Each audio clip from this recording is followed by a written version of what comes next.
Give It to God. This song came about September 2021. Kanye had just dropped Donda. I listened to it. I'm like, this shit is fire.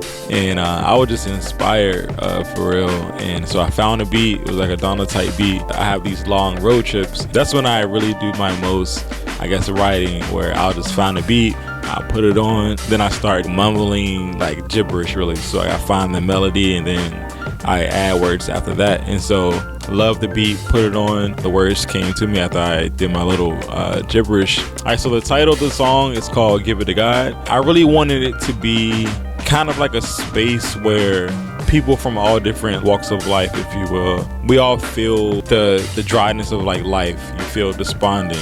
You just hope for things to get better, and you really look forward for better days to come. And it's ironic because the name is Give It to God, but I personally don't, I'm irreligious, so I don't really subscribe to like an idea of God, but I did want to write a song that I knew a lot of people like related to. I just had the background because I grew up in church and everything, and so I love the feel of like gospel music and like just the words and the singing and everything. So that's where the inspiration came from. When you think about it, like we all have our low moments in life and we all hope for things to get better. People from different walks of life being able to share in that common like human experience, I just felt like it was a good song to write. And what's funny is I was gonna sing like the hook in auto-tune, but then as I was listening to it, I was just like, this needs like some more soul. And so I hit up Cory the Cloud, my man's right here, and he smoked it. He really smoked it. Like he came in the studio, he just really took the song like to an entire, like a whole new level, yo. And very appreciate it, bro. I appreciate it. That's the thing. Like every time I get around this man, every time I talk to him, I'm always laughing my ass off. And I needed that in that moment. I needed something positive to hold on to, something positive to think about. I don't want to go into too much detail, but there's a lot of family issues and a lot of, like, just like you said, like despondence. Like I kind of was like coming from a place of faith and coming from like a queer background. Those two things don't mix very easily. And so around that time, I was like just starting to come out to like family, like close family, and like being honest about my sexuality and being honest about the people that I cared about. My family didn't take it the very best, and it was hard for me to stay where I was. I went through this whole season, like through 2020 and like leading up to like when you first hit me up about it. Like when you first met me, like I was dealing with homelessness because of my sexuality. Shit that I could not control. I needed something to hold on to after so long and what it felt like a desert. And like I feel like the song was a blessing to me. When I first heard it, it was just like I'm still living my life as an out and proud gay person, and I still believe in God, but it's hard for me to go to him with anything when it feels like he's the reason why everything's going wrong for me. And I had to come to a place of like really self-acceptance and really like understanding that this is not, I probably don't serve the same God that my parents do, because that one that they serve apparently doesn't love me, but the God I chose to serve, the God that I met in those places of homelessness, that's the person I give my problems to. It's not the one that they told me was gonna send me to hell because of who I love. It's the one that chose me and chose to love me despite who I love. Something that my family didn't seem like they could like grasp the idea of at the time. When like you hit me up and I finally got the chance to sit down and like I heard the original, I heard it when we the reference track. We're gonna call it a reference track. You was full blown about to release that, and I looked at that. No, I was not gonna. I listened to it, and I could hear what he was trying to get across, and I feel like my experience aided me delivering a solid performance behind it. It's like, although they are not my lyrics, it's my story. I could speak to those people. I could speak to younger me, queer and Christian, not knowing if God really cared, and tell that person, hey, I could tell younger me, hey, it's gonna be all right, because I made it through it. And like this song is like really evidence of that. that I'm able to stand on 2 feet and really talk about my faith in spite of naysayers and doubters. I'm thankful that you let me hop on the song. Like, I still thank God every single day that I got a chance to do this, because it's something that my mama can actually listen to and actually be proud of. Because I know she's not really proud of everything that I do.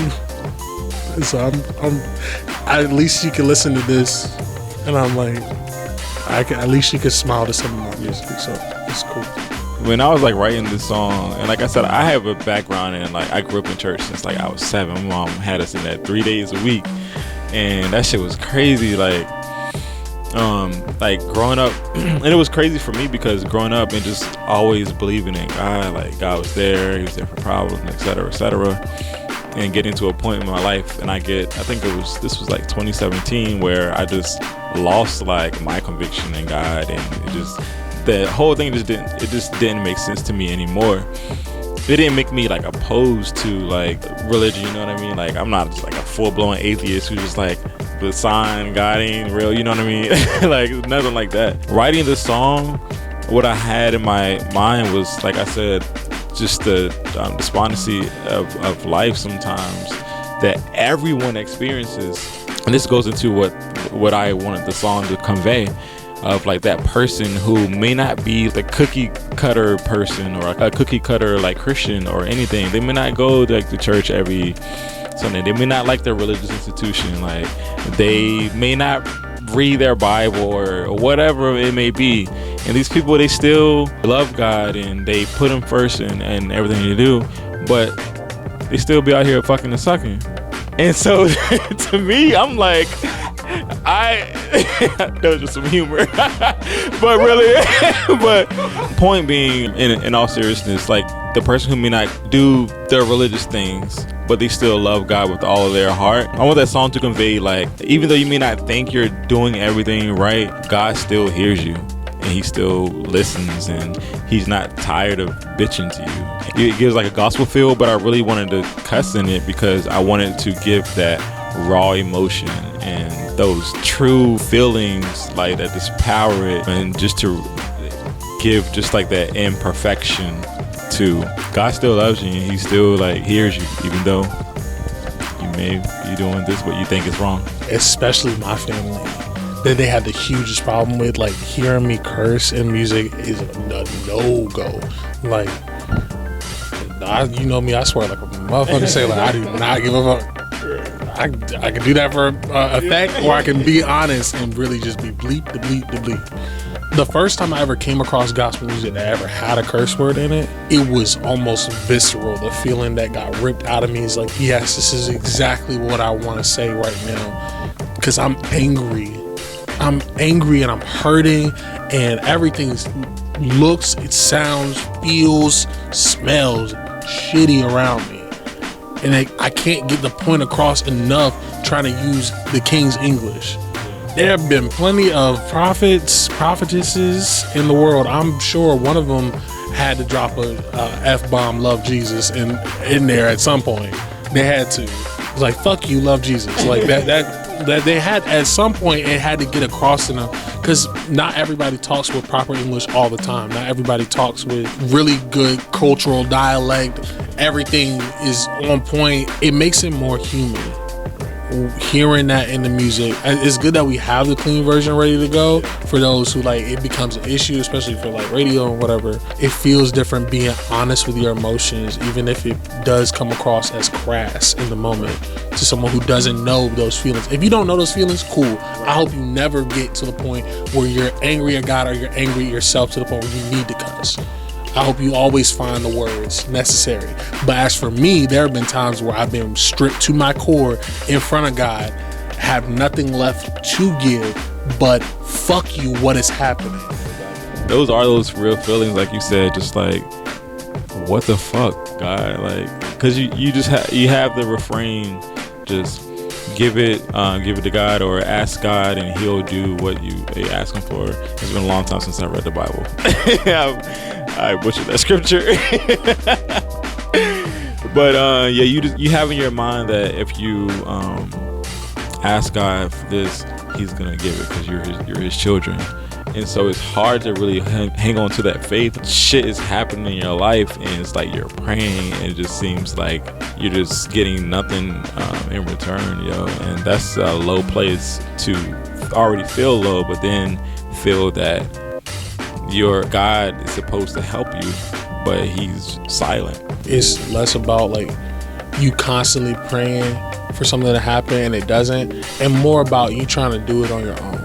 Because where you might lack in scripture, I had the benefit, quote unquote, of having like family pressed on apologetics, like defending scripture and stuff. So it was always a matter of like defending your faith to somebody, always having scripture ready, and sometimes those words don't fit the situation. The song is actually coming out soon. Definitely stay tuned. September 8th is when that drops. Please go stream. It's gonna be super dope. And I really appreciate you like you sliding on that joint, bro. You slid up there, bro. Like, yeah, he came in, and I know he said like the lyrics aren't his, but the story is. But you really took the song to a place that I couldn't have like took it like myself. Like, you came in, you're a singer, so your voice already sounds like good on it. Then you put the harmonies and everything on it. Like, you put everything, all the condiments and everything, bro. So, but yeah, give it to God. Clean and explicit version, September 8th. Make sure you tune in. It's JRNY, and it's Cory the Cloud. Let's get it.